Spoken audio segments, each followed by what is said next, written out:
힘들고 어려웠던 2020년이 저물어 갑니다.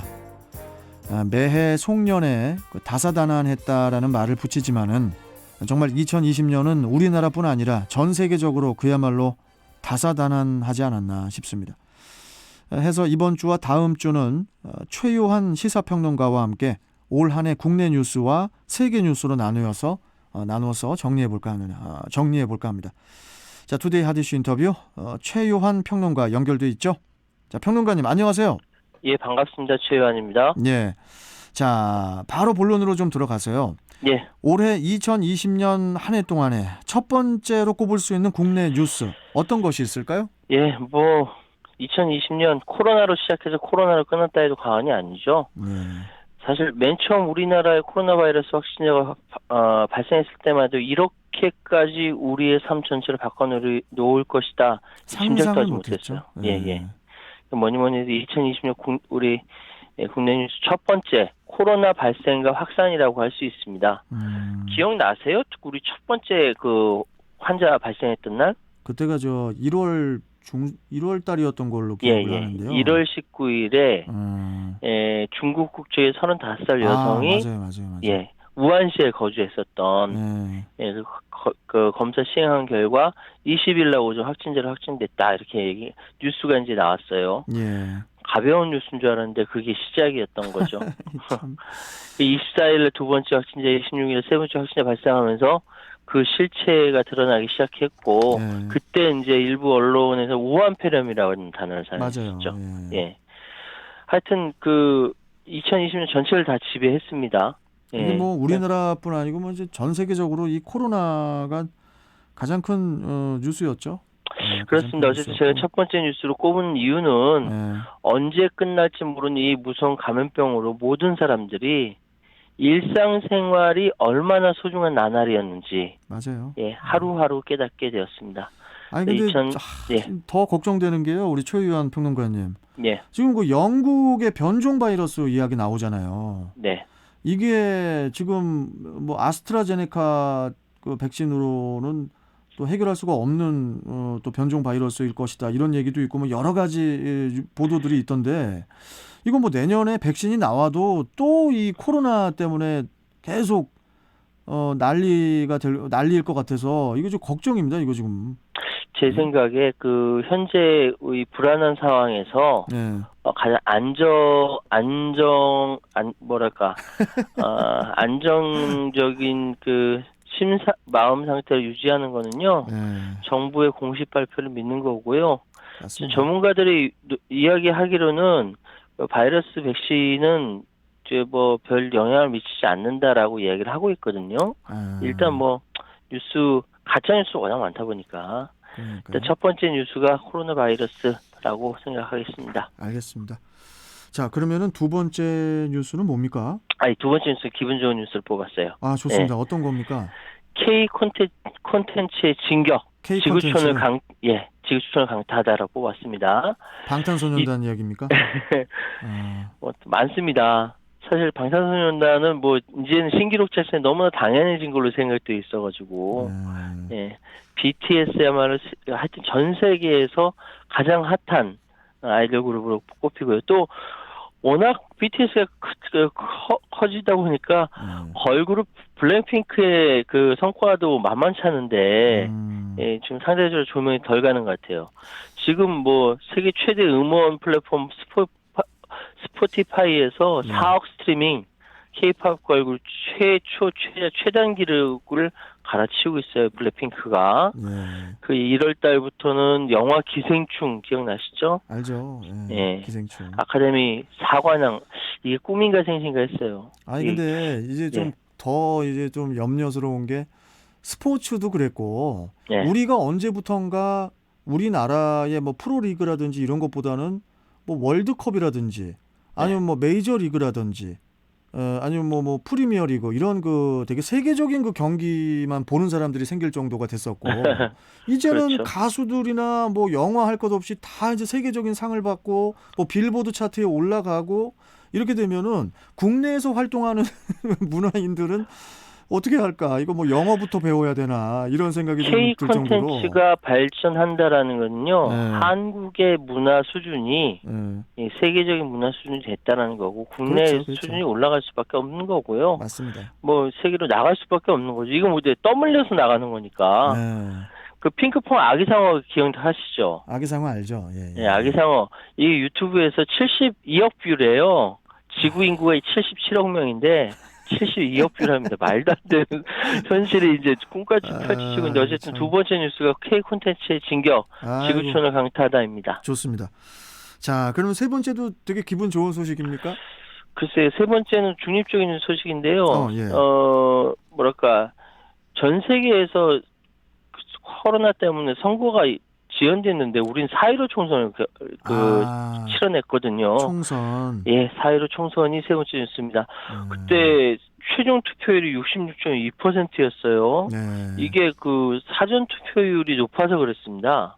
26.69%. 예, 예. 이 코로나 때문에 이제 사람들이 다 이렇게 우려했던 사람들이 사전 투표 많이 나왔었고, 근데 워낙 이 4.15 총선이 승리했던 더불어민주당 스스로도 이제 놀랄 정도로 거의 뭐 헌정사상 뭐 최다 의석수를 확보하는 압승을 거뒀으니까. 그렇죠. 압승을 거뒀죠. 이게 하여튼 4.15 총선이 세 번째 뉴스입니다. 되게 충격적이셨나 봐요. 네, 예. 되게 굉장히 충격적이었죠. 예, 맞습니다. 자, 그러면 네 번째 소식은 뭡니까? 네 번째 소식은 더불어민주당 광역단체장 미투 연루 사건입니다. 이게 서울시장 그리고 부산시장 모두 다 성추행, 성폭력 사건에 의해서 물러나게 된 거. 사실 이제 이 안희정 전 충남도지사 2018년에 성폭력 사건을 전기에서 은퇴한 이후에 더불어민주당 쪽에서 광역단체장이 물러나게 된 것이 참 충격적인. 더구나 이제 박원순 시장의 사망이라는 거는 그렇죠. 굉장히 놀랐어요. 어쨌든 지금 이후에 그 더불어민주당이 서울시장과 부산시장 후보 공천 문제, 당헌 개정까지 엮여서 이제 복잡했었죠. 네 번째 소식이 더불어민주당 광역단체장 미투 연루 사건입니다. 빅뉴스였죠, 그게? 빅뉴스였죠. 자, 그러면은 벌써 이제 네 번째까지 했고 다섯 번째로 대표적인 뉴스가 뭐였나요? 이런 소식 전달해드리는 게 참 민망한데요. 2020년 강력사건 빈발입니다. 특히 N번방 사건, 박사방 사건. 그러니까 디지털 성폭력 사건이 본격적으로 인식하게 된 거죠. 사실 이게 무슨 얘기인지 몰랐거든요. 그렇죠. 설명을 들어보니까 끔찍하더라고요. 이런 그 방에 무료 회원이 무려 15,000명이라고 하니까 이거 참. 그리고 또 올해는 또 유난히도 아동학대 사건이 불거졌었습니다. 맞습니다. 입양한 8개월 여아가 사망했던 사건, 여행용 가방 아동학대 사건. 왜 이 아동학대 사건이 이렇게 벌어진지 모르겠습니다. 이게 지금 그래서 그런 이야기들 많이 했잖아요. 우리나라의 양형 기준을 좀 바꿔야 된다. 맞아요. 이런 얘기도 하고 상당히 좀 이야기를 좀 많이 했던 그런 기억이 좀 나고요. 그리고 이제 구급차 방해 사건. 책임지지도 못할 거면서 당장 지금 그 환자가 촌각을 다투는데 알고 보니까 이 사람이 상습적인 보험 사기 전력이 있었던 택시기사 아닙니까? 구속됐고요. 어쨌든 다섯 번째 사건은 2020년에 빈발했던 강력 사건 뽑아봤습니다. 알겠습니다. 자, 그러면 또 여섯 번째 뉴스는 뭡니까? 이게 그 현재 진행형일 것 같은데요. 여섯 번째 소식은 의료계 집단 행동입니다. 의료계. 문재인 정부가 의대 정원 확대, 공공의대 설립, 한방차벽 급여화, 비대면 진료 추진 이거에 관련돼서 반발로 의료계가 집단으로 교수님부터 학생까지 모두 다 집단 행동을 했거든요. 근데 나중에 보니까 다 물러서고 학생들만 국가고시를 못 봤어요. 아니죠. 맞습니다. 거부했죠. 얼마 전에 정세균 그 국무총리가 국가고시를 다시 지금 치르게 하겠다라고 얘기하면서 정부가 그만큼 부담을 안는 거죠. 지금 의사에 대한 특혜다라는 비판적인 목소리가 큰데 어쨌든 지금 4학년 학생들 의사국시를 거부했던 본과 4학년 학생들 지금 코로나19 3차 유행 관련돼서 자원봉사하고 있다라는 소식이 많이 들어오고 있습니다. 예. 자, 판단은 우리 판단은 제가 하라고요? 청취자 여러분께서 하셔야겠죠. 자, 다음 일곱 번째 소식은 뭡니까? 예, 남북관계 제약화입니다. 그러니까 지난 6월 16일 날 남북공동연락사무소가 폭파했거든요. 예, 그렇죠. 이후에 보면은 또 공무원 피격 사건도 있었고요. 서해 공무원 피살 예. 사건. 북한은 미국의 정권 교체, 그러니까 트럼프의 조 바이든으로 바뀐 것에 대해서 어떠한 공식적 입장을 아직도 밝히지 않고 있는 상황입니다.